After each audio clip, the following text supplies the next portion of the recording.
안녕하세요 여러분. 일단 썸네일 어그로 죄송합니다. 하지만 이번에 제가 장장 2년에 걸친 입술 반영구 문신 레이저 제거 과정을 진짜 여러분과 너무 공유하고 싶어가지고 카메라를 켰습니다. 유튜브에 검색을 해보시면 알겠지만 입술 반영구 타투를 받은 사람의 후기는 많아도 이게 제거를 한 사람의 후기는 잘 없거든요. 요즘엔 많은 분들이 반영구 시술을 받으시는 만큼 또 제거하시는 분들도 많아지고 정보도 많아졌지만 왜인지 저도 거기에 한 숟갈 올릴 수 있는 정보를 공유하면 좋을 것 같아서 제가 경험한 과정들을 정돈해서 가지고 왔습니다. 저는 원래 피부가 두꺼운 편이었어서 입술도 약간 그렇게 얇게 혈색이 비치는 타입이 아니었거든요. 근데 그래도 약간 시술을 받아야지 이 정도 생각은 안 했었는데 일단 맨 얼굴을 찾다 보니 이제 눈에 목이 물린 사진밖에 없네요. 하여튼 이랬습니다. 그래도 조금은 칙칙하지만 이제 반영구를 받을 생각까지는 안 했었는데 이제 제가 캐나다에 있을 때 같이 타투를 하셨던 친구분이 반영구 타투를 시작한다고 하시는 거예요. 그래서 이제 포트폴리오용으로 제가 입술 문신을 받게 됐죠. 이게 22년도 9월경이고요. 그리고 시술 한두 달 정도 후에 이렇게 탈각과 회복이 되는데 지금 11월 12일 2022년이죠. 이때는 그래도 시술한 지 얼마 안 돼서 입술이 전체적으로 붉기 때문에 그냥 단순히 입술 윗입술이랑 요 끝에 라인 정도에 뭐 색소가 조금 더 진하게 들어갔구나 이 정도 생각을 했어요. 그런데 이게 반영구잖아요. 그래서 이제 시간이 갈수록 입술 전체적으로 색소들이 점점 옅어지는데 이게 이때 바깥쪽이랑 요 립 라인들만 이렇게 일부러 딴 것처럼 점점 혼자 남아있는 거예요. 그 아시죠? 처음에는 신경 안 쓰이다가 어느 순간 이게 확 차이가 나는 게 느껴지면 그때부터 신경 엄청 쓰이는 거. 지금 보시는 사진이 그 반영구 시술을 받은 지 10개월 후의 사진입니다. 보시면은 바깥 부분만 굉장히 어두워요. 그래서 저는 입술 문신 색소 제거 레이저 시술을 이제 찾아보고 받게 됩니다. 처음에는 그 입술에 있는 분홍색 색깔을 제거해야지 약간 이런 생각으로 갔거든요. 그래서 이게 1차, 2차 있어서 2번을 받게 되는데 이게 통증이 진짜 아파요, 진짜.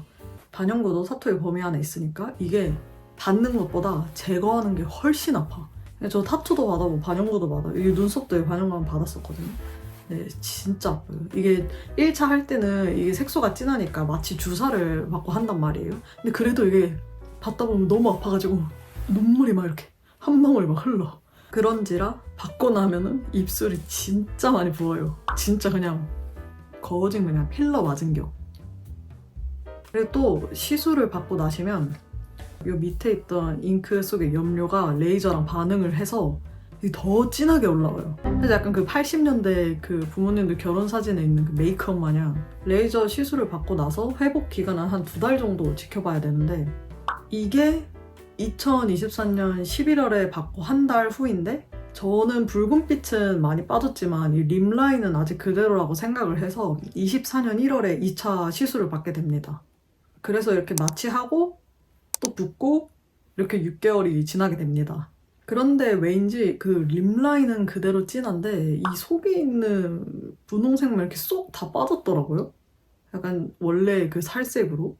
결국 저는 고민이 해결되지 못한 채로 살다가 이제 색소 제거 전문 병원으로 가서 이제 3차 시술을 받게 됩니다.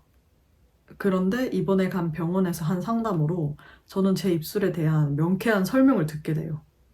제가 그동안 이 분홍빛 색깔들을 빼려고 노력을 했지만 이 립라인의 이 어두침침한 것들은 개선이 안 된 이유가 2가지 경우가 있을 수 있다고 하시더라고요. 지속적인 바늘에 의한 상처로 인해 생긴 색소 침착이 있을 수가 있고 또 하나는 색소 염료 안에 있는 특정 성분이 레이저에 반응을 해서 검게 산화된 채로 남아있는 경우가 있다고 하셨어요. 근데 이제 후자인 경우엔 단순한 색소 침착보다 훨씬 더 회차가 많이 들어가야 치료가 되겠죠? 그래도 이유를 알고 이제 적절한 시술을 받으니까 한 번의 치료만으로도 굉장히 만족스러운 결과를 얻을 수 있었어요. 그러나 이 과정을 피할 수는 없었어.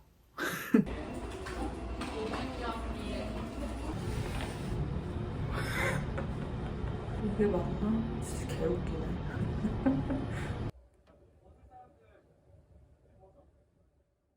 지금 레이저 받은 지 한 2주 정도 지났거든요. 그 후기입니다. 끝에 이 정도 남아있어요. 해서 현재가 되었습니다, 여러분. 지금은 이제 나름 만족스럽고, 근데 참고로 뭐 바른 거예요? 그래서 지금은 나름 만족스럽고 이 다음 시술은 천천히 결정해도 될 것 같아서 그냥 대충 지금처럼 약간 위에다 뭐 바르고 그렇게 살고 있어요. 하여튼 여러분, 타투든 반영구든 정말 신중하게 하세요. 많은 경험의 실력자를 찾아서 받으시는 거를 당연히 추천드리고, 또 저도 타투를 했었지만서도 사실 이 피부 속에 균일한 깊이로, 균일한 속도, 균일한 잉크를 이렇게 넣는다는 것은 진짜 어려운 일이거든요. 그렇기에 스스로가 어느 정도의 개선을 바라는 것이 아닌 진짜 막 피부에 막 예민하게 신경 쓰고 나는 완벽함을 막 추구한다 막 이러시는 분들은 아마 반영구 작업을 받으시는 게 오히려 더 큰 스트레스가 될 수가 있어요. 이름이 반영구인 만큼 여러분들은 심사숙고하셔서 원하시는 좋은 결과 얻으셨으면 좋겠습니다. 이만 저는 저처럼 항상 고민을 하시는 분들께 도움이 되었으면 하는 마음을 전하며 마무리하고 다음 영상으로 찾아뵙도록 하겠습니다. 안녕.